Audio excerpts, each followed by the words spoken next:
Avant toute chose, je tiens à souligner que cette vidéo n'est en aucun cas une agression envers celles et ceux parmi vous qui auraient adoré ce 4e film Thor. C'est sans doute une évidence, mais puisque nous avons souvent tendance à prendre les choses trop à cœur sur internet, ça m'arrive aussi, je préfère souligner que si vous aimez ce film et qu'il vous a fait passer un fabuleux ou même juste un agréable moment, j'en suis ravi pour vous. Ceci étant posé, étant dit, je me lance dans ma critique d'abord sans spoiler, puis avec, et donc Thor Love and Thunder en salle ce mercredi 13 juillet, c'est tout de suite.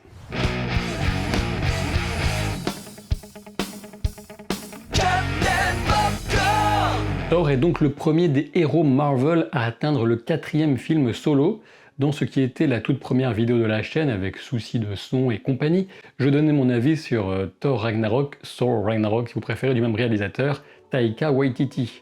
Réalisateur au choix artistique souvent affirmé et qui est capable de produire des films plutôt réussis par ailleurs. Et si je classais Ragnarok comme mon film Thor préféré, c'était essentiellement du fait de la faiblesse des deux premiers et de certains éléments qui fonctionnaient plutôt bien dans Ragnarok, comme Hela, Valkyrie, la relation Thor-Loki et quelques vannes un peu ahurissantes. Thor Love and Thunder est l'adaptation de ce que certains considèrent comme le meilleur run comics de Thor, celui de Jason Aaron, mené au long cours. De ces comics ressortent des questionnements profonds sur la nature de la divinité et de la foi, sur notre rapport à la mortalité, sur le mystère Mighty Thor et sur un adversaire effroyable, Gore, le boucher des dieux. Avec Waititi aux commandes et au vu des bandes annonces, il était clair qu'une partie du film serait haut en couleurs et riche en blagounettes, mais je gardais espoir d'un coup de maître ayant su contrebalancer cet aspect par une facette inverse, sombre, tragique, violente. Alors je sais, j'ai été bien naïf, mais le résultat auquel j'ai assisté en avant-première va largement au-delà de mes pires craintes pour ce film. On se situe dans un rythme d'humour nettement plus débridé encore que dans Ragnarok, et si oui, c'est possible, le tout emballé dans de gros tubes des années 80, des couleurs souvent acidulées, des effets numériques et parfois approximatifs, même s'il reste de belles séquences. Admettons donc qu'on soit dans de la pure comédie dans ce cas. D'une part, il faudrait que ce soit drôle, et c'est très rarement le cas de mon point de vue, et d'autre part, il ne fallait pas choisir cette histoire des comics pour la massacrer à ce point. Alors oui, j'ai souri de ci de là aux pitreries du film pendant une bonne vingtaine de minutes, on va dire, mais quand j'ai commencé à comprendre qu'on n'irait jamais au-delà, je dois bien avouer que je me suis retrouvé confronté à l'indéniable consternation grandissante que faisait naître au plus profond de moi ce navrant spectacle de clown raté. Le résultat est d'autant plus affligeant que le film a pour lui deux atouts essentiels, à savoir Nathalie Portman d'un côté, qui s'amuse enfin, contrairement à ce qu'on pouvait ressentir de son jeu, de son expérience de Thor 1 et 2, peut-être que je me trompe mais je ne pense pas, et Tessa Thompson de l'autre, qui va porter son groove de folie négligemment, comme un foulard autour du cou, et ça c'est chouette. J'espérais que Christian Bale se révélerait une des forces motrices du film, mais aucun acteur ne peut retourner le cours d'un script comme Shiryu inverserait celui de la cascade des 5 pics par la colère du dragon.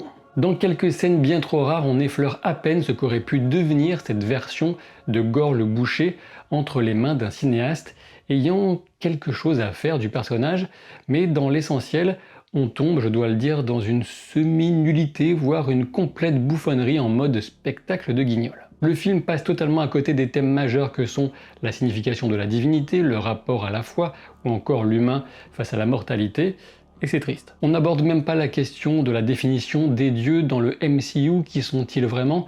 On préfère multiplier des bons hommes au design débile et cabotinés à un niveau plus qu'intersidéral.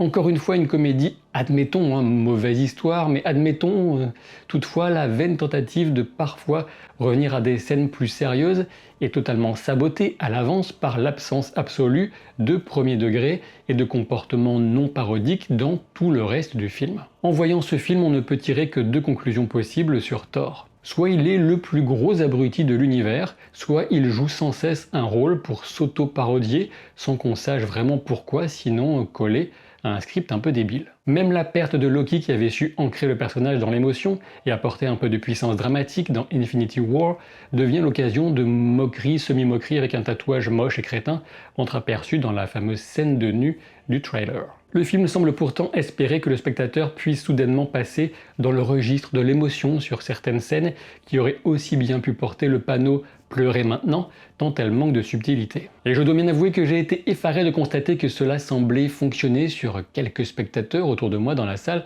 pendant la séance. Alors encore une fois, tant mieux pour eux, mais de mon point de vue, on n'a absolument rien dans la construction du film qui permet de soutenir quoi que ce soit dans lequel s'investir, qu'on puisse se prendre au sérieux. Ça vous est peut-être déjà arrivé, j'avais l'impression de ne pas voir la même chose que les gens autour de moi, enfin certains d'entre eux, ou alors de constater que le niveau d'exigence moyen a sombré dans des abysses insondables face au MCU. Je ne garderai de positif que 2 ou 3 scènes et les 2 héroïnes donc, qui amènent du charisme et qu'on ne voit au final pas assez. Parce que oui, avant de passer au spoiler, je dois quand même parler du montage de ce film et de sa mise en scène. On se retrouve sur certaines scènes presque en mode sitcom statique sur fond de décor moche, et je n'exagère pas. Certaines scènes d'action ont de bonnes idées, Waititi a ça pour lui au moins, mais dans les détails qui font la différence, ça reste souvent médiocre, voire pire. Concernant le montage, maintenant on est sur un niveau d'ellipse qui ne tient la route qu'en partant du principe que ses protagonistes, et notamment Thor, sont quasiment omniscients. De l'aveu même des acteurs, il manque tout un tas de scènes qui leur avaient semblé intéressantes au tournage, alors je ne sais pas si c'est le cas, mais au final on se retrouve avec une course d'obstacles assez linéaire, prévisible, et incapable de travailler pour donner plus de substance en amont à ces scènes clés qui arrivent ensuite. Si je devais vous recommander un film de divertissement, et s'il était encore à l'affiche, j'en sais rien, à côté de chez vous du moins, eh bien Top Gun Maverick défonce Thor à tout point de vue.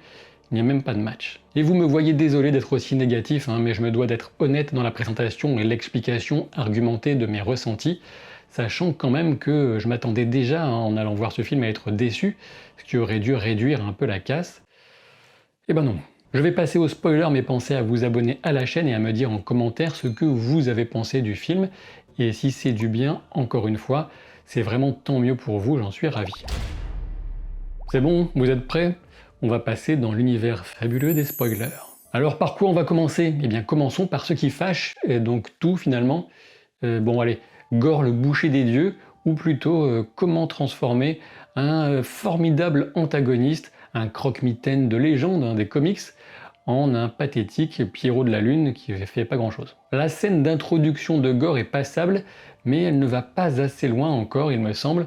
5 bonnes minutes de plus, au bas mot, aurait sans doute permis de mieux saisir l'ampleur de la tragédie qui va vraiment transformer la vie de ce pauvre extraterrestre qui ici ressemble un trait pour trait à un humain. Bon, admettons, il faut faire avec ce qu'on a, donc il récupère l'épée qu'il utilise et le manipule, car il a beaucoup de peine, de souffrance, et le premier dieu qu'il va tuer sera aussi son dernier.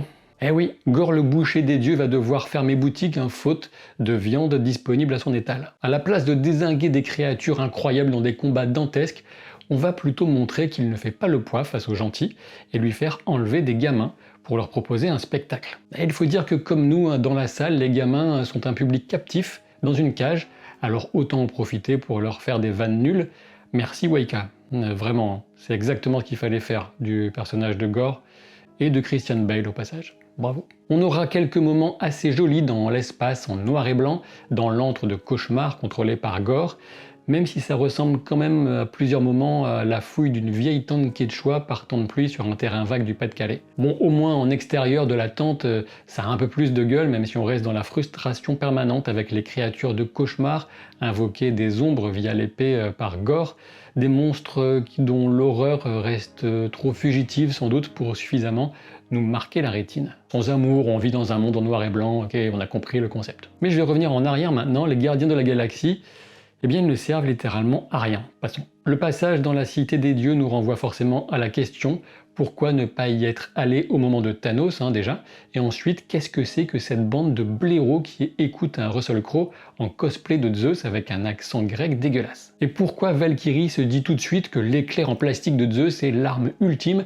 alors qu'on le voit surtout jouer à la majorette avec? Pourquoi les gardes des dieux sont-ils aussi nuls et comment peut-on admettre qu'aucun dieu guerrier ne puisse saisir l'occasion pour intervenir et s'en donner à cœur joie alors qu'il y a une baston juste en face de lui. Du côté de Jane Foster, on a une petite scène correcte avec Darcy Lewis au début et on passe rapidement à New Asgard pour ensuite couper la scène de la toute première transformation de Jane en Thor, scène qui a pourtant été filmée. Et vous le savez, tout le monde savait que Natalie Portman jouerait Mighty Thor, donc l'effet de surprise n'était pas une excuse pour couper la scène. Aucun contexte non plus sur l'amitié pourtant prometteuse à l'écran, ça fonctionnait bien en termes d'alchimie entre Jane et Valkyrie, là encore, scène coupée. Et plutôt que de poser des jalons et développer le sujet du cancer qui ronge Jane Foster, ou encore une fois, développer le rapport à la foi justement, aux dieux, qui sont des thèmes pourtant un petit peu intéressants dans l'histoire de l'humanité, la philosophie, tout ça, on préfère donner comme fil rouge à Jane, à Mighty Thor, la recherche d'un slogan de super-héros parfait. Wow. Et attention, puisque avec une subtilité folle, on gardera le slogan final, le plus génial, qu'elle a enfin trouvé comme un secret entre Thor et une Jane mourante. Trop bien, vraiment. Quelle construction dramatique finement ciselée. Non. Et donc, comme vous l'aviez peut-être remarqué, on a amour et tonnerre dans le titre. Les scènes parmi les plus gênantes et mauvaises sont celles de jalousie entre les armes. Donc ça parle un peu d'amour, parce que la jalousie, c'est lié. Thor a plusieurs dialogues avec Stormbreaker, pour que la hache ne prenne pas trop mal l'excitation du dieu, à retrouver Mjolnir, un peu comme une ex. Bienvenue sur Malaise TV. On a la destruction de Korg aussi, et l'habile tour de passe-passe pour le faire survivre en tant que visage pour souligner que la vie des gens de son espèce se situe dans leur bouche, parce que, attention, vous voyez, c'est Taika Waititi qui fait sa voix, il est le narrateur de l'histoire, aussi bien dans la diégèse du MCU, le monde du film si vous préférez, que dans le nôtre, puisqu'il est le réalisateur. Waouh, mind-blowing. Merci pour cette mise en abîme, Taika. Voilà qui sauve vraiment le film du désastre. Ou pas.